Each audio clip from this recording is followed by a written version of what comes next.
All right, let's talk about your colored pencil color wheel and how to make this exercise. And what you'll need for supplies are your printout, a sharpener, and then your 7 colored pencils, the 6 colors, 3 primaries, 3 secondaries, and your black colored pencil.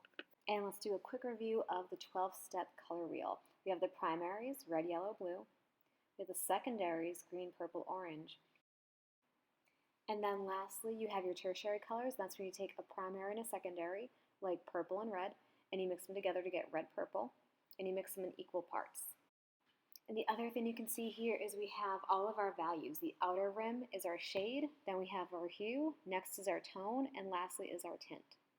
So now the big takeaways from this exercise will be really practicing how to apply colored pencil to a page to get a nice even color, and then also how to use a very limited palette of colored pencils to get a lot of variation. And that means specifically how to blend one hue with black to make a shade. And you can see that outer rim. You want to make sure that outer rim looks very different than the next rim, which is the hue. You want to make sure you have a nice even layer of color to make up all of your hues.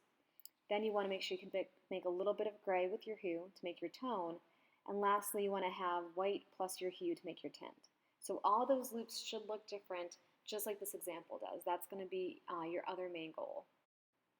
So the 2 most helpful ways to hold your colored pencil is to hold it as far away from the lead as possible. That's going to help you get a nice even color of colored pencil on your paper.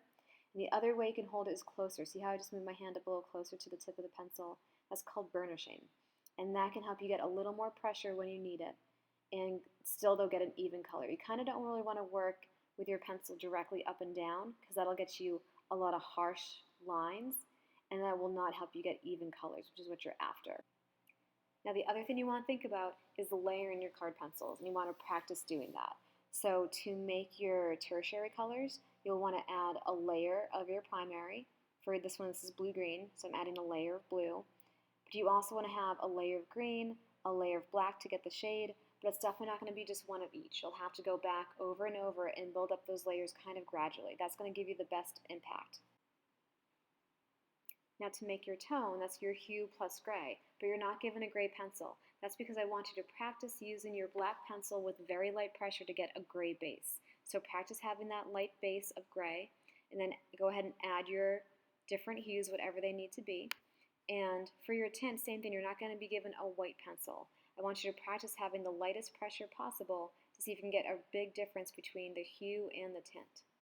Now you can see in this final example there is a big jump in value in that outer rim. That's because I didn't show it in all the videos, but I was going over those outer layers multiple times with both the hues and the black pencil.